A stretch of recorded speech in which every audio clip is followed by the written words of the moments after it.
Hello, parents. My name is Mr. Calvert. I teach English, so I just wanted to introduce myself and share with you my beliefs about how we can best make your child succeed. So, my main idea is memory, and I guess over the last 18 months I've read a lot about it and become convinced it's the main failing our big system has, and for whatever reason, what we can do about it now. So the things I've already discussed with your child, with the class, are the things that will go wrong before we even get to that, like managing emotions, managing frustrations, getting some good habits around focus. So setting an alarm and thinking about when the alarm's going to go off. Am I going to ignore that alarm? So finding a good time where they might respond to an alarm and check in with the Google Classroom group or listen to a podcast or read something for enjoyment, the things that we need them to do if they want to do well. So that's what we've discussed with them so far. By all means, interrogate them about that. But I wanted to talk more about memory and the things that will probably go wrong that we can work on as a team. Okay, so I'm going to switch off the webcam and just get to a presentation and go through that step by step. Okay, so go back to the beginning. Making learning possible. So there's a lot of things that can just make it impossible that you will learn something. And what this is about is effective habits rather than hoping to magically start working hard. So the first problem we have is paying attention to the right things. That happens in the classroom. That is hard for me to control. So, just briefly, we have inputs, we have things our senses pay attention to. We select what goes into our working memory. If we're not listening, etc., then everything's going to go wrong at the get-go. But for many students, they get kind of on top of this, but then something goes wrong over here. So what is that? One of the first things is this. So we don't quite get what we've been thinking about and working on into our long-term memory. There's a kind of barrier that occurs. And the first one is just that necessarily we use a lot of memory aids, laptops with OneNote, Word, Google Docs, where sometimes probably the teacher organizes the work for the child too much. Everything's in their books, textbook, English book, etc. It's also on the whiteboard, the projector, in a slideshow or teacher exemplars, handouts, etc. So there's a lot of ways in which things from the working memory get pushed over here into a memory aid and not pushed into long-term memory where they need to be retrieved for performance when we are asked to do something or demonstrate our learning. So what can we do about that? We don't want to get rid of this. It is a means, but it is not evidence of learning. You can do something using these aids and then not be able to do it later. So it doesn't really mean you've learned anything. So we need to stop bypassing long-term memory. So when we can skip over and just do the performance using the short-term bridge of these things, we can create the appearance of a competent performance, and the student can think that they're competent because they did do the thing that we asked them to do. But that doesn't mean that they can do it later. So only working from memory aids bypasses the steps to automatization, a fancy word for you do it so many times, like driving a manual car or walking and talking on a phone at the same time. You skip that step of making it automatic, and that is the step that makes an expert performance. It's what allows you to do something well. Someone driving a manual car for the first time is probably not able to talk to the person next to them, but once they become expert at driving the manual car, they can multitask and talk to someone else, and that's when we get to think about our performance and be conscious of what we want to achieve with it, which makes for good performance. Okay, so this is a kind of example of that novice performance when we haven't gotten long-term memory working properly. We don't have chunking. So we have maybe these things here going on, How do I do dialogue again? I've forgotten how to do dialogue and use quotation marks. Should I do dialogue? I can't remember. I remember my teacher saying something about it. I should definitely make sure I put a metaphor or something in somewhere. What something the story could be about? Oh God, yes, I probably should write about something. I don't know, a junkie being sad about something. Should I use third person? Hang on, which one is that? How am I going to end this story? Okay, if that is what we've got going on in our head, there's a lot of important things being dropped down here for our performance. These things are things like, what is the main idea I'm trying to get across? Will this idea be clear to the reader? Have I thought about it? Have I had a chance to reread it? Does the reader care about the character? Because that's going to be important. Did my language techniques, i.e. my metaphor, actually work, or did I just kind of chuck it in to think I was going to get marks? So these are things that we want you to think about, but for a novice, these are all dropped on the ground. When an expert is doing a performance, they have chunked all these things together so that one thing makes them think about the rest. So one thing they're thinking about is what do I want to reveal about the character in this bit of dialogue that I'm writing right now. While they're doing that, they're thinking of common character motivations. So what might motivate a character and how might that come out in this dialogue? They're thinking about the grammar rules of dialogue, so they're not thinking about the grammar rules of dialogue, they're just able to do it. When to switch from signal verbs to line breaks, ask your student what that means.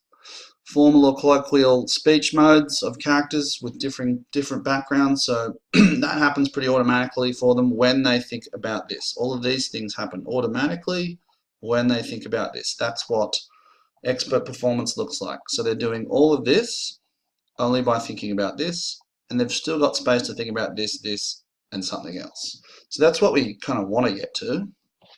So what creates this expert performance? So first we think about working memory capacity, which is how many things we can actually hold in our memory. So the current research is the upper limit of capacity is about 7, give or take 2 chunks of information. So for the average teenager, let's say 5 minus 1 for when do I get to go to the toilet, or when do I get to eat something. So they may be capable of thinking of 4 things at once. So chunks of information gets a bit technical, so blah, blah, blah, blah, blah, blah, blah. It's how do we bind items together so that when we think about the overarching big thing, all the other things underneath it are automatically there in our head. So what creates expert performance? We cannot really change working memory capacity. That's limited still to about 9 at the upper end. 9 things. We cannot really change our raw IQ or our attention span, really. We can change our long-term memory. We can put more things in and get better at taking them out. So how do we encode new memories long-term? How do we take something we did in class and actually remember it? So we don't want to use memory aids. We don't want to use a little tool that gets us to the appearance of making the progress we need or be able to do the thing we need to do. We need to actually leap ourselves. We need to repeat recall without a memory aid. So what does that mean? It doesn't mean necessarily sitting at home with a flashcard for 3 hours and quizzing ourselves because we're very unlikely to find the motivation to do that. Next, we need to extend the recall so we are remembering more things for longer periods of time. It seems quite obvious. Okay, so how do we do that? One method is call chunking. I don't really like the term, but basically it's what we've been talking about. Repeat recall and extend recall. This is called in the literature retrieval practice. So how else do we encode new memories long term? The next thing we can do is organize the unfamiliar into the familiar. So making pictures, coming up with an analogy, thinking about how it's different or similar to something else. So say we wanted to learn about retrieval practice, as we have with the kids. We think it's a bit like leaping over a puddle instead of walking over a bridge. Okay, retrieval practice means you have to get the item from memory, so you may fail. It involves a bit of a leap of faith. So we could call it leaping over a puddle. So, how are we going to do all these things? We know that if we use memory aids, this transfer from working memory to long-term memory doesn't really happen. So, how can we suppose a method for getting it there? We're going to go through using the memory aids for what they're designed to be for, getting to informal conversation, talk to family, friends, and study group, mental filing, so how do I organize this and compare it to something else? And hopefully that gets us this final leap of recall to long-term memory. So what's an example? We might have the student adapt a model so they know exactly what they're supposed to do. They can see a model of it, but we ask them to do it for a similar context. Maybe the characters are different, the setting is different, or it's about a slightly different text. So they have to use their memory of what they did know with the working aid, but they also have to carry it a little way, make a small leap to actually writing it about something else. Next, informal conversation. This is the step that we are hoping you can become involved in and they can learn some habits around. So they talk to family, friends, a study group. They might explain their classwork to you or a peer, and I will give you some help in how you might do that. And it certainly isn't about you doing the coursework for the child or knowing everything that is to be known in the coursework. Hopefully this conversation generates questions. So what does that really mean? Is that a bit like this? No? Okay, well, is it a bit like this? So hopefully them having to explain something to someone else who knows probably even less about it than they do, generate some questions that helps them kind of file it mentally by going, well, it's not like this, but it is like this. It's a little bit like this, which is that web metaphor we were talking about before. It's here. The nearest thing I can think of is this over here. That's one kind of metaphor for thinking about how we might get better recall of something. Okay, so hopefully via all of this, information enters long-term memory for a while. It's not like a computer, it's not there forever. Your long-term memory is still a kind of malleable beast.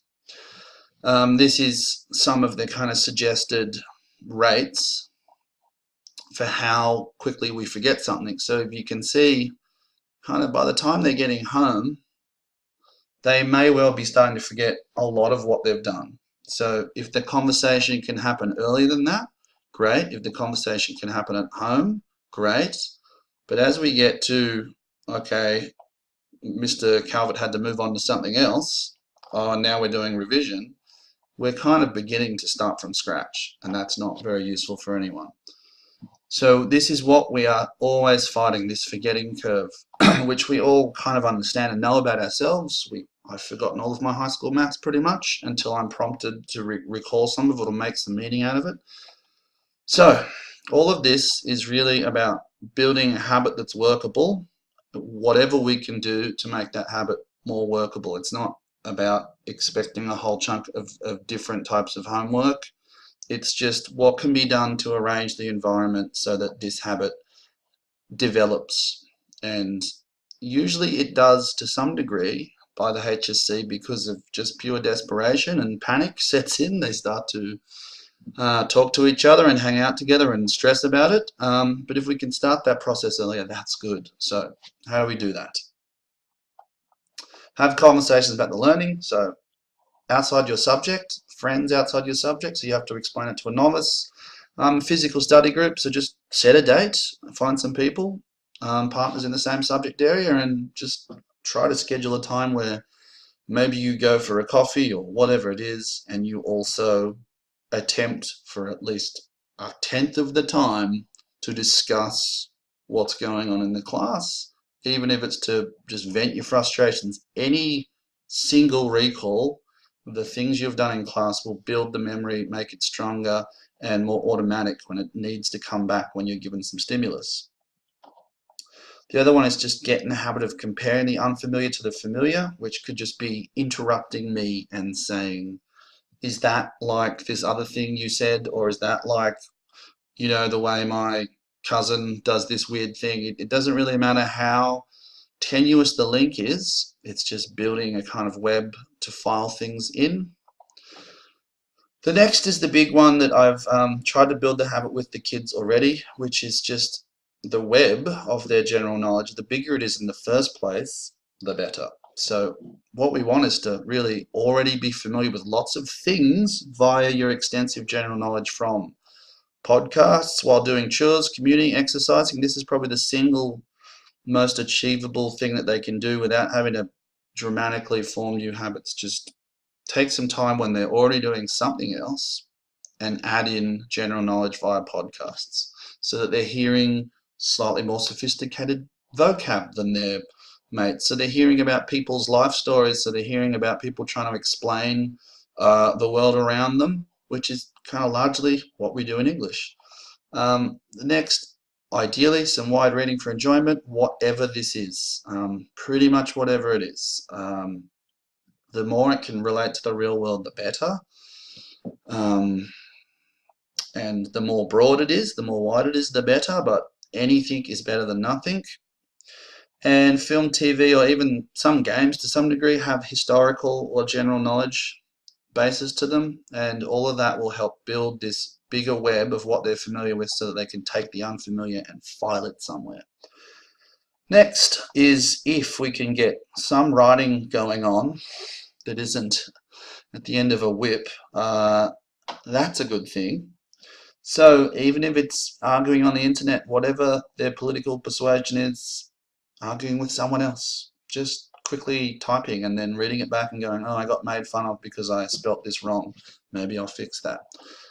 Chatting in an online study group, so setting up a Google group with someone or whatever it is, or even just going to the class page and posting about something. Or using a peer feedback site like Scriberfile, which I'll give them a link to. Anything that means they're writing more than a couple of hours a day is going to help. And that's pretty much it. So if you can do one or two of those things, fail many times, and then in term 3, you maybe have locked down one of these good habits, that's going to help. And it's in many ways one of the only things you can probably control. So yes, send me an email if you have any more specific questions. My intent is to send you a little email package once a week or so with just 2 to 3 sentences of things you might ask your child about to prompt their recall and to try to drive a conversation. You don't need to do the work for them. You don't need to know what they know. In fact, your ignorance is key. It's that they have to explain it to you, and you being ignorant of it, say, I don't understand. What does that actually mean? Can you give me a better example? Anything that drives them to explain so that the first time they explain it isn't in their assessment,